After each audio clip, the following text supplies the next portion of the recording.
자, 오늘은 누가복음 50장 30절에서 39절 말씀으로 과거에 얽매여 회복된 오늘을 잃지 말라라는 제목으로 하나님의 말씀 함께 나눠보도록 하겠습니다.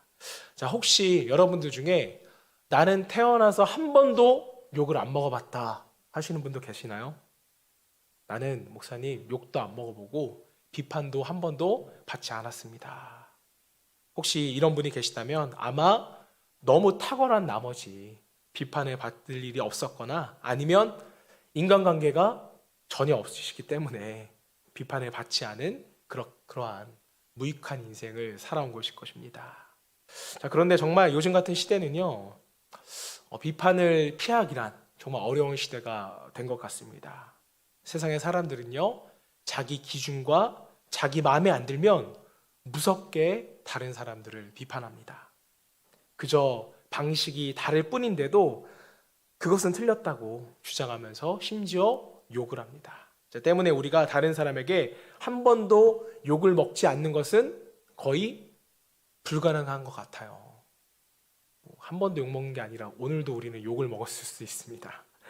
자, 저도 사회생활을 얼마 해본 적이 없고 목회 사역만 해왔지만 혼자 너무 튀는 거 아니냐, 뭐 너만 잘났냐, 제가 마치 다른 목회자의 그릇을 뺏는 것처럼 욕도 먹어봤습니다. 자, 그러나 교회라는 것은요, 목사의 생계를 보장하는 그런 단체나 기관이 아니라는 것입니다.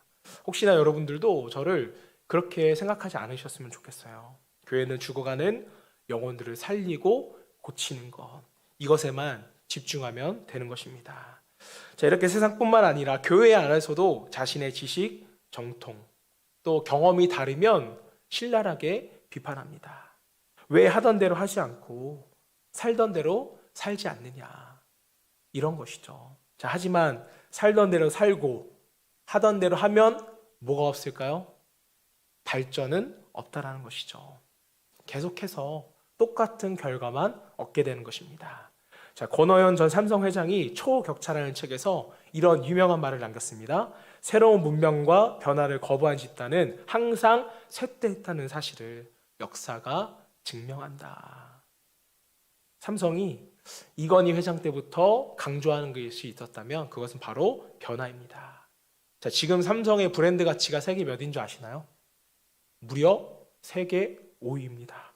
1위가 애플이고 2위가 마이크로소프트, 3위가 아마존, 4위가 구글이고 5위가 삼성이에요.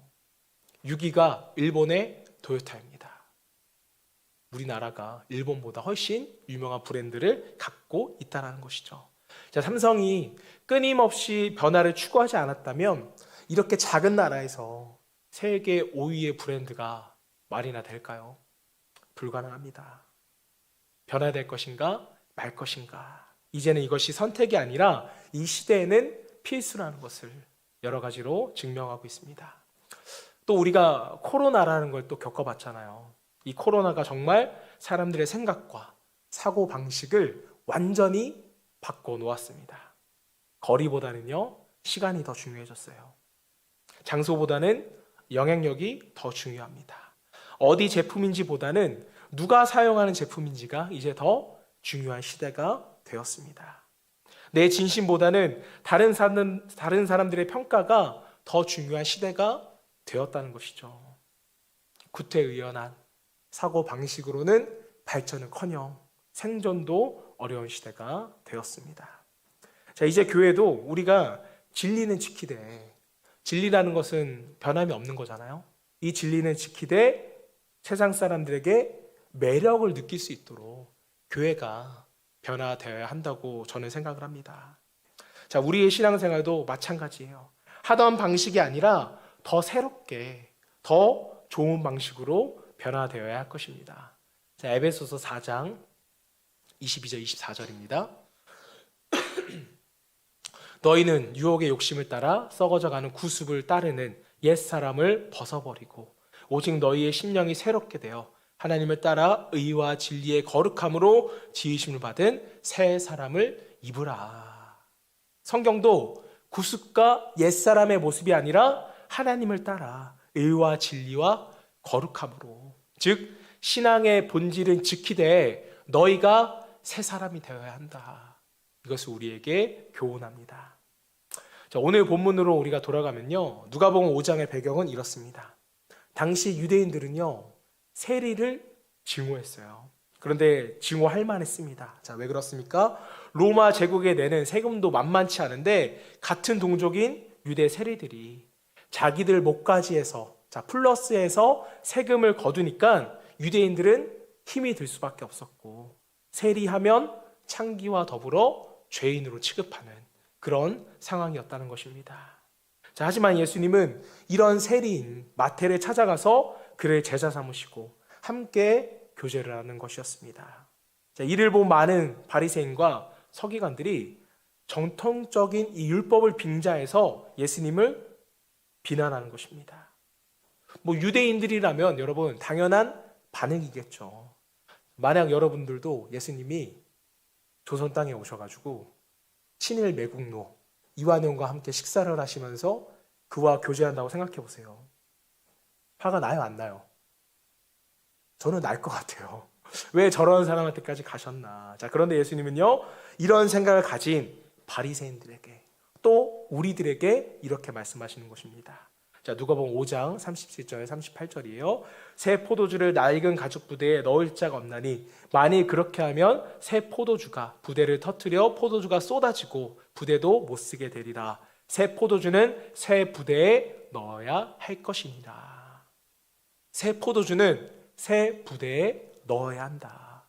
너무나도 유명한 말씀인데요. 자, 우리가 예수님을 따르는 제자가 되기 위해서는 또 새로운 회복을 원한다면 새로운 신앙으로 분명하게 살아가야 할 것입니다.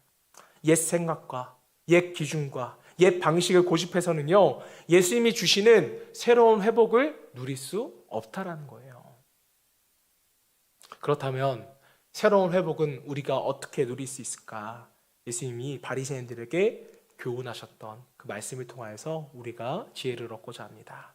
자, 첫 번째로 새로운 회복은요, 신앙의 본질에 충실할 때 우리는 새로이 회복할 수 있습니다.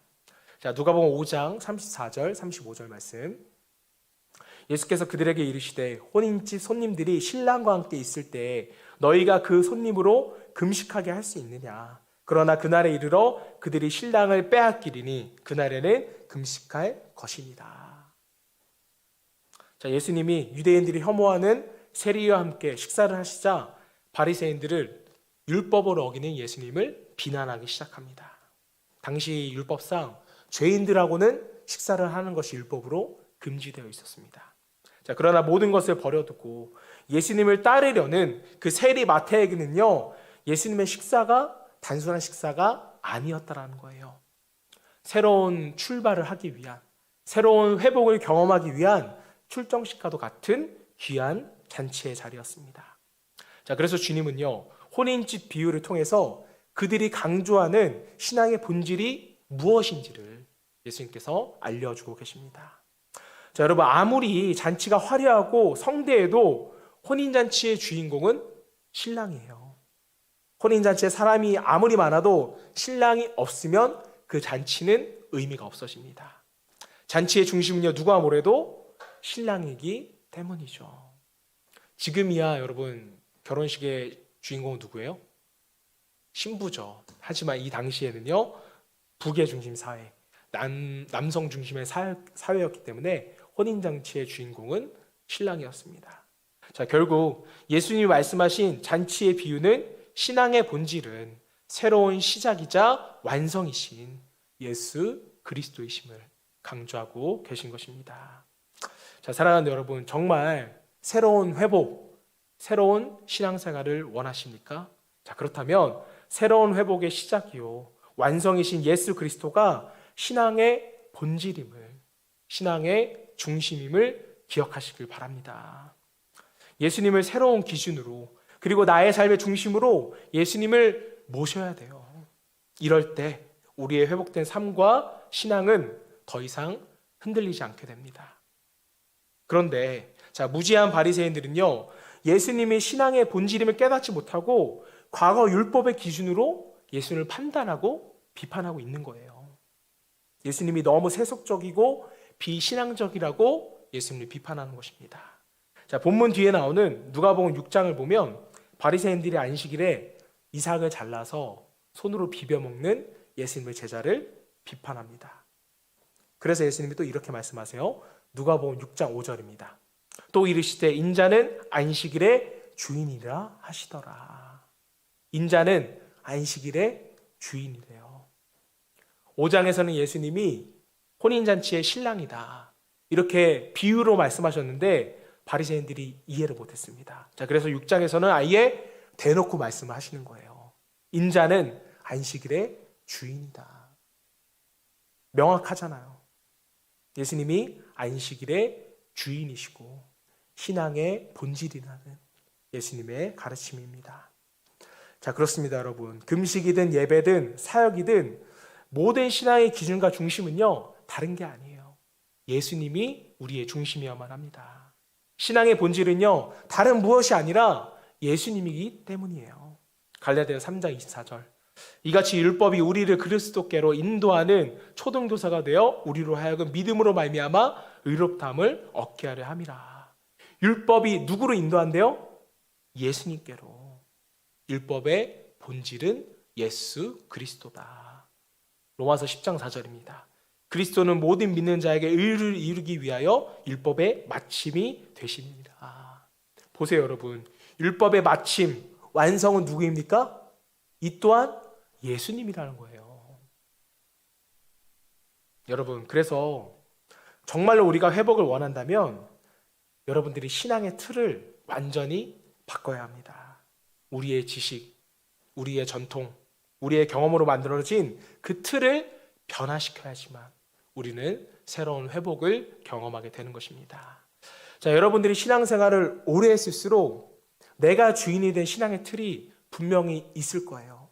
신앙생활은 이렇게 해야 돼, 저렇게 해야 돼, 교회에서는 이렇게 해야 돼, 저렇게 해야 돼, 분명 여러분들만의 신앙의 틀이 있을 것입니다. 자, 이 틀을 주님이 주인 되시는 틀로 바꾸지 않으면 우리는요, 바리새인과 같이 여전히 율법적인 틀에서 계속해서 신앙생활을 이어나갈 수밖에 없습니다. 자꾸 내가 주인인 신앙의 틀을 유지하면 새로운 회복과 율법의 자유한 그러한 신앙생활은 어렵습니다. 내가 주인이었던 과거의 기준과 또 이전 시선으로 더 이상 여러분의 인생과 신앙을 바라보지 마세요.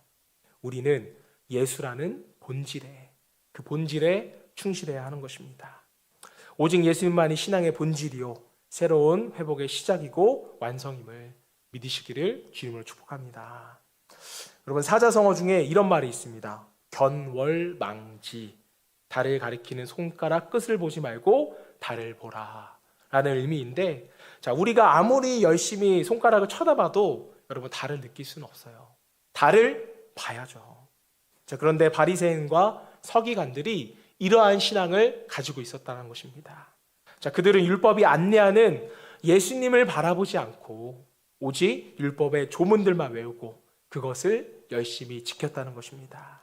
자, 열심은 있었지만 핵심은 잃어버린 어리석은 열심이었습니다. 예수님은 신앙의 본질을 잃어버린 바리새인들에게 이렇게 말씀하셨습니다. 5장 39절, 묵은 포도주를 마시고 새 것을 원하는 자가 없나니 이는 묵은 것이 좋다 함이라. 이 말은 여러분 조금 해석이 필요합니다. 이 말은요, 당시 유대 속담이었어요. 묵은 것이 좋다라는 의미가 아니라 현실에 안주하고 과거에 매여 있는 안 좋은 모습을 뜻하는 유대의 속담입니다. 자, 저와 여러분이 새로운 회복과 그 회복의 완성을 원하신다면 여러분 절대로 현실에 안주해서는 안 됩니다. 과거의 전통을 고수하거나 내 지식과 경험을 고집하지 마세요. 우리는 신앙의 본질이신 예수님 외에는 과감히 버릴 수 있어야 됩니다. 예수님의 제자된 사람들의 공통점을 한번 보세요. 예수님 외에는 다 버렸다는 것입니다. 베드로, 오늘 본문의 세리 마태, 또 사도 바울, 삭개오, 모든 것을 다 버리고 예수님을 따라가잖아요. 새로운 포도주는 반드시 새 부대에 담아야 하는 것입니다. 새 포도주이신 예수님을 내 중심에 모시는 새 부대가 되시기를 바랍니다. 성도는요, 이전보다 나은 삶을 살아가는 존재가 아니에요. 예수를 믿는 우리는요, 나은 사람이 되는 것이 아니라 새로운 존재가 되었습니다. 이게 너무 중요해요. 우리는 새 사람이라는 거예요. 자, 때문에 우리 인생의 기본 틀도 완전히 바꿔야 하고, 인생을 새로운 시각으로, 예수님의 시각으로 우리의 인생을 바라볼 수 있어야 하는 것입니다. 자, 예를 들어 여러분, 어떤 남자가 교제하던 여자하고 결혼을 했습니다. 자, 그런데 결혼한 후에 지금까지 교제했던 여자들을 다 데리고 신혼집에 들어가는 경우는 있어요, 없어요? 없어요. 이러면 난리 납니다. 이것은 말도 안 되는 것이죠. 하지만 그 말도 안 되는 신앙의 생활에서 일들을 우리가 신앙생활에서 어쩌면 하고 있는지도 모르겠어요. 새로운 회복을 원한다면 내가 주인이 되었던 그런 삶을 완전히 포기하고 신앙의 본질인 예수로 인하여 우리가 새로운 삶을 살아가야 하는 것입니다. 우리 여러분, 고난주간 때 계속해서 나눴어요. 나는 죽고 예수로 살아가는 삶. 이게 바로 그리스도인의 삶이라고 믿습니다. 고린도전서 15장 31절. 형제들아, 내가 그리스도 예수 우리 주 안에서 가진 바 너희에 대한 나의 자랑을 두고 단언하노니 나는 날마다 죽노라. 사도 바울의 이 고백을 보세요. 나는 예수를 가졌으니 나는 죽었다 라고 이렇게 고백합니다. 내 인생은 내 것이 아니라 주님의 것이라는 사도 바울의 고백입니다. 사랑하는 여러분, 내 인생은 우리가 예수를 믿은 후로는 더 이상 내 것이 아니라 주님의 것인 줄로 믿습니다. 가정과 자녀와 사업에 대한 여러분의 틀을, 여러분의 시선을 완전히 바꾸셔야 돼요. 여러분이 가지고 있는 인생의 틀을 바꿔야만 합니다. 내 소유라는 인생의 가치관을 나는 주인의 것을 잠시 맡고 있는 것이다 라는 청지기의 패러다임으로 여러분은 바꾸셔야 합니다. 자, 이것이 바뀌면 우리는 새로운 회복과 완성을 경험하게 되는 줄로 믿습니다. 자, 한 발 더 나아가서 새로운 회복은 어떻게 우리가 누릴 수 있을까? 자, 두 번째는요, 회복의 목적에 집중하라입니다. 바리새인들이 예수님께 묻습니다. 당신은 그리스도인이라고 하면서 왜 죄인들과 어울리느냐? 계속 비난하자 예수님은 이렇게 대답을 하세요. 31절 32절입니다. 예수께서 대답하여 이르시되 건강한 자에게 의사가 쓸데없고 병든 자에게라 쓸데가 있나니 내가 의인을 부르러 온 것이 아니요 죄인을 불러 회개시키러 왔노라. 예수님은 그 목적을 분명하게 말씀하셨어요. 내가 이 땅에 온 목적은 무너지고 망가지고 부서진 너희 인생을 새롭게 회복시키기 위함이다. 예수님이 이 땅에 오신 목적은 너무나도 명확합니다. 죄로 인하여서 깨어진 하나님과의 관계를 회복하고 병들어 있는 우리를 회복시키기 위함이다. 자, 그래서 예수님은 의사와 병든 자로 비유를 하시는데, 자, 예수님의 말씀처럼 환자가 없다면 의사는 필요할까요? 필요하지 않을까요? 당연히 필요하지 않겠죠. 요즘 여러분 아이들이 없어서 소아과가 없어졌다는 뉴스 보셨나요? 어린 병자가 없으니까 소아과가 없어지는 거죠. 의사는 병든 자를 존재하는 것처럼 영적인 원리도 여러분 마찬가지입니다. 세상이 의로웠다면 주님이 이 땅에 오실 필요가 없었습니다. 자, 어떤 사람은 교회에 거룩한 사람만 있는 줄 알고 왔다가 굉장히 실망하고 교회를 떠나가는 사람이 있습니다. 자, 그러나 여러분 오해하지 마세요. 교회는요 원래 죄인이 가득한 곳입니다. 자, 우리가 죄인 되었기 때문에 교회가 필요하고 복음이 필요한 것이죠. 예수님이 이 세상에 오신 목적은 연약하고 못되고 죄악된 우리를 새롭게 회복시키셔서 구원에 이르게 하고 하나님의 자녀 삼기 위함인 것입니다. 자, 성경을 보시면 예수님은 이 목적 그대로 사람들이 미워하는 죄인, 세리, 창기, 병든 자와 약한 자들에게 찾아가십니다. 그들을 단순히 구제하기 위해서 오신 것이 아니라 하나님의 자녀로 회복시키시고 구원하기 위하여서 이 땅에 오셨습니다. 사랑하는 여러분, 우리도 예수님처럼 목적에 집중하는 그런 삶을 살아갔으면 좋겠어요. 주님이 우리를 구원하신 목적대로 하나님의 축복을 누리고 나누며 우리의 왕이신 하나님을 높이고 전하는 삶을 살아야 합니다. 무엇을 하든지 하나님의 영광을 위하여 살라. 이것이 주님의 뜻인 것입니다. 자, 이런 목적을 놓치면 참 인생은 우리가 허비하게 되는데, 성경에 나오는 대표적인 인물이 바로 삼손이라는 인물입니다. 알다시피 하나님께서 삼손에게 능력을 주신 이유는 뭐예요? 이방 여자나 쫓아다니라고 능력을 주신 것이 아니라 고통당하는 백성들을 너가 구원하여라. 이런 뜻으로, 이런 목적으로 주신 능력인데, 자, 그런데 삼손은요, 그 엄청난 재능과 능력을 자신의 인생을 사는데 헛되이 씁니다. 하나님의 목적을 끝내 이루긴 했지만 너무나도 부끄러운 인생이었다라는 것이죠. 하나님의 택하신 그 목적에 집중하지 않았기 때문에 생긴 일들이었습니다. 자, 그래서 토조 목사님은요, 예수라는 책에서 목적에 집중하지 않는 것은 죄라고 말씀합니다. 자, 그리고 사람들이 목적에 집중하지 않는 것에 대해서 이렇게 설명을 하세요. 굉장히 인상적이었었는데 읽어드리도록 하겠습니다. 많은 그리스도인들이 죄가 아니니까 괜찮다고 하며 목적이 아닌 사소한 일들로 분주히 살아간다. 이것은 마치 아인슈타인이 종이 인형을 오리느라 분주한 것처럼 무가치한 일들이다. 정말 여러분, 많은 것을 생각하게 하는 이 토조 목사님의 말씀인데요. 자, 맞습니다. 아인슈타인이 하루 종일 종이를 오린다고 해서 당신은 큰 죄를 지었습니다. 이렇게 말하는 사람은 없다라는 거예요. 자, 다만 저런 천재가 똑똑한 머리를 가지고 종이나 오리고 있다니, 이렇게 사람들은 푸념과 아쉬움이라고 할까요? 사람들이 다 한마디씩은 하겠죠. 자, 그렇다면 여러분들은 어떠냐는 거예요. 하나님이 여러분을 구원하신 목적에 집중하고 살고 계십니까?